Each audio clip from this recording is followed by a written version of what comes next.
Now question number 35 देखते हैं। A company manufactures two type of novelty souvenirs of plywood. एक company है जो टू टाइप्स के नोवेल्टी सोवेनियर्स बनाती है प्लाईवुड, मतलब कोई सामान बनाती है प्लाईवुड का। Type A requires 5 minutes of cutting and 10 minutes of assembling. तो जो टाइप ए है, कोई भी जो प्रोडक्ट बनता है उसको दो प्रोसेस से गुजरना पड़ता है। पहले उसको कट किया जाता है एंड देन उसके बाद उसको असेंबल किया जाता है। अब जो टाइप ए का प्रोडक्ट है उसको 5 मिनट्स तो लगते हैं कटिंग में and 10 minutes of assembling. Type B में 8 मिनट्स लगते हैं कटिंग में एंड 8 मिनट्स लगते हैं असेंबलिंग में। देयर आर, अब जो कटिंग का जो मैक्सिमम टाइम है कंपनी में वो 3 आवर्स 20 मिनट्स है एंड 4 आवर्स अवेलेबल होते हैं असेंबलिंग के लिए। The profit of type A is ₹50 and ₹60 for type B. How many souvenirs of each type should be manufactured to maximise the profit and find maximum profit also. तो आपको profit को maximise करना है। किस तरीके से हम इसको करेंगे तो जरा देखिए।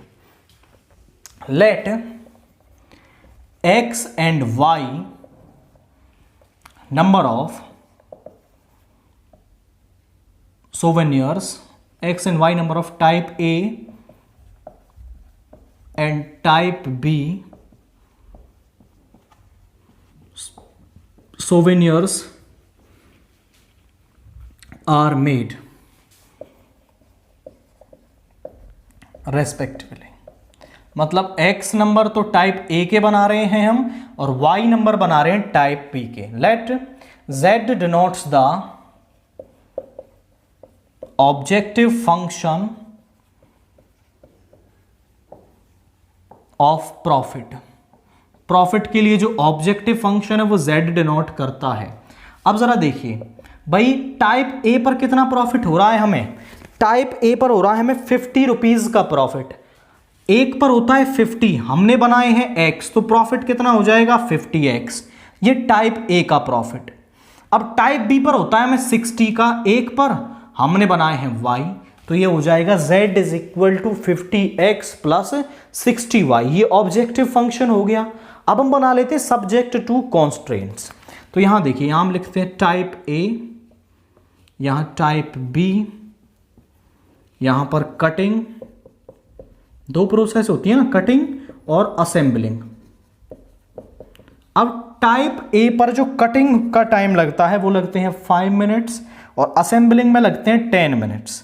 टाइप बी पर दोनों ही काम में 8 मिनट्स लगते हैं। और मैक्सिमम टाइम की हम बात करें तो कटिंग के लिए जो मैक्सिमम टाइम है वो आपका अवेलेबल है 3 आवर्स 20 मिनट्स, मतलब 180 + 20 200 मिनट्स अवेलेबल हैं। एंड असेंबलिंग के लिए 4 आवर्स मतलब 240 मिनट्स अवेलेबल हैं। तो अब हम बना लेते हैं कटिंग और असेंबलिंग के लिए इनइक्वालिटीज। ध्यान से देखिए, कटिंग के लिए टाइप ए को कट करने में लगते हैं 5 मिनट, एक को कट करने में लग रहे हैं 5 मिनट, हम बना रहे हैं x, तो टाइम कितना लगेगा 5x। तो टाइप ए को कट करने में, टाइप ए के जितने प्रोडक्ट बनेंगे उनको कट करने में लगेगा 5x टाइम। टाइप बी में लगता है 8 मिनट, एक में हमने बनाए हैं y, तो टाइप बी के सभी प्रोडक्ट्स को कट करने में 8y टाइम लगेगा। दोनों को जोड़कर ज्यादा से ज्यादा कितना होना चाहिए? 200 होना चाहिए, क्योंकि 200 मिनट से ज्यादा हमारे पास कटिंग नहीं हो सकती है, क्योंकि वो कह रहा है मैक्सिमम। तो यहां पर आप लेस देन इक्वल वाला सिंबल लेंगे। यहां पर 10 मिनट्स लगते हैं असेंबलिंग में, 10x प्लस 8y, ये भी ज्यादा से ज्यादा 240 होना चाहिए। तो ये है आपके सब्जेक्ट टू कॉन्स्ट्रेंट्स।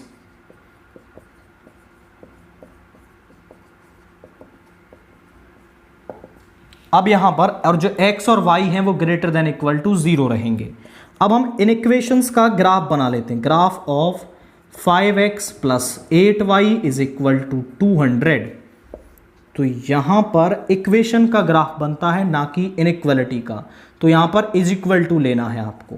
जब आप x को 0 रखेंगे यहां पर, तो y को की वैल्यू है वो मिलेगी a 200/8, तो यहां आ जाएगा 25, 0, 25, 200/8। 25 वैल्यू आ गई।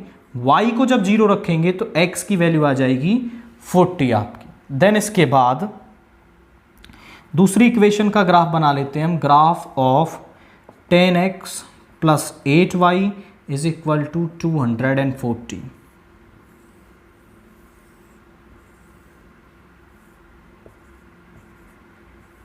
x को 0 रखेंगे तो y की वैल्यू मिलेगी 30, y को 0 रखेंगे हम यहां पर तो x की वैल्यू मिलेगी 24। अब हम बनाते हैं इसका ग्राफ। तो आप देखिए मैक्सिमम वैल्यू कहां तक जा रही है, 40 तक जा रही है। तो इसके अकॉर्डिंगली आपको अपने ग्राफ पेपर पर पॉइंट्स ले लेने हैं, 5, 10, 15, 20, 25, 30, 35, 40, 5, 10, 15, 20, 25, 30, 35, 40। पहला पॉइंट है 0,25, ये वाला जो पॉइंट है वो है 0,25, ये है 40,0, ये वाला पॉइंट है 0,30 और ये है 24,0। तो 0x0 कहाँ होता है, y एक्सिस पर, और y की वैल्यू है 25। सो 15, 20, 25 ये वाला पॉइंट है। अगला पॉइंट है 40,0, तो x 40 कहाँ पर है, ये रहा। दोनों को मिला देंगे, ये बन गया ग्राफ। ये किस लाइन के लिए ग्राफ है, this is for 5x plus 8y is equal to 5x plus 8y is equal to 200। Next line का ग्राफ बनाते हैं 0,30, तो y 30 यहां पर होगा आपका 0,30, x है 24,0, तो 25 तो ये रहा, 24 इससे थोड़ा सा लेस होगा यहां पर कहीं, तो इसको मिला देंगे आप। ये है आपका 10x plus 8y is equal to 240। अब हम चेक करते हैं इसका फिजिबल रीजन। तो यहां पर आपको ये इक्वल टू वाला साइन नहीं लेना है और x और y दोनों की जगह ही क्या रख देना है, 0 रख देना है। तो 0 plus 0 is less than 200 means 0 is less than 200। क्या ये बात सही है कि 0 200 से छोटा होता है? बात सही है। मतलब जो ये लाइन है ना आपकी, इसका जो फिजिबल रीजन है वो टुवर्ड्स द ओरिजिन होगा। तो यहां पर इस लाइन का जो रीजन है वो ओरिजिन की तरफ होगा। उसके बाद यहां पर भी पुट करेंगे तो 0 प्लस 0 इज लेस देन 240, ये भी सही बात है। मतलब इसका भी ओरिजिन की तरफ होगा। अगर जो स्टेटमेंट दे रखी है वो सही होती है तो ओरिजिन की तरफ, अगर वो गलत होती है तो अवे फ्रॉम ओरिजिन, मतलब ओरिजिन से दूर की तरफ उसका फिजिबल रीजन होगा। तो फिजिबल रीजन बन क्या रहा है पूरे उसका, ये फिजिबल रीजन बन जाएगा आपका।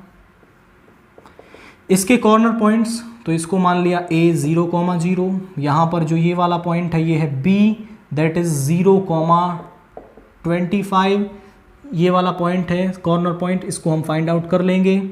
और ये है 24,0 दैट इज d। अब हम इसको फाइंड आउट करते हैं कॉर्नर पॉइंट्स को। तो पहली इक्वेशंस में से दूसरी इक्वेशन हम सबट्रैक्ट कर देते हैं। तो यहाँ आ जाएगा 10x plus 8y is equal to 240 minus, इससे ये कैंसिल हो गया, यहाँ आ गया माइनस 5x और यहाँ पे आ जाएगा आपका माइनस 40, माइनस से माइनस 5 से 8 टाइम्स, x की वैल्यू आ गई 8। x की वैल्यू 8 हम यहाँ डालेंगे तो यहाँ मिलेगा 40 plus 8y is equal to 200। इसको इस तरफ लेके जाएंगे तो 8y is equal to 200 minus 40 160, 8y यहाँ से आ गया 20। तो x है 8, y है 20, 8,20। ये हैं सारे कॉर्नर पॉइंट्स। अब इन कॉर्नर पॉइंट्स पर हम z की वैल्यू को फाइंड आउट करेंगे। तो सबसे पहले z एट a मीन्स 0,0 पर, तो 0 प्लस 0 इज 0। देन उसके बाद z एट b मीन्स 0,25 पर वैल्यू निकालेंगे। तो यहाँ x की जगह 0 रखेंगे तो 50 इंटू 0 प्लस 60 इंटू 25, तो यहाँ हो जाएगा आपका 0 प्लस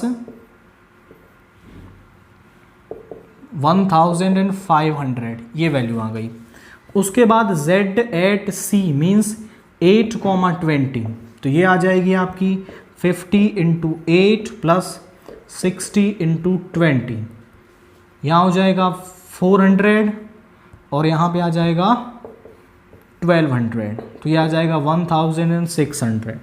उसके बाद z एट d मीन्स 24,0, तो यहाँ पर रखेंगे 50 इंटू 24 प्लस 0, यहाँ जाएगा 1200 या फिर 1200।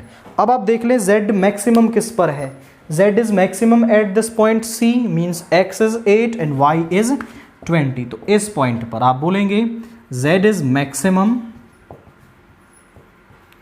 when x is 8 and y is 20 and its maximum value, या फिर आप बोलते हैं maximum value is, maximum profit भी बोल सकते हैं 1600। ये क्या है, इसका मैक्सिमम प्रॉफिट रहेगा।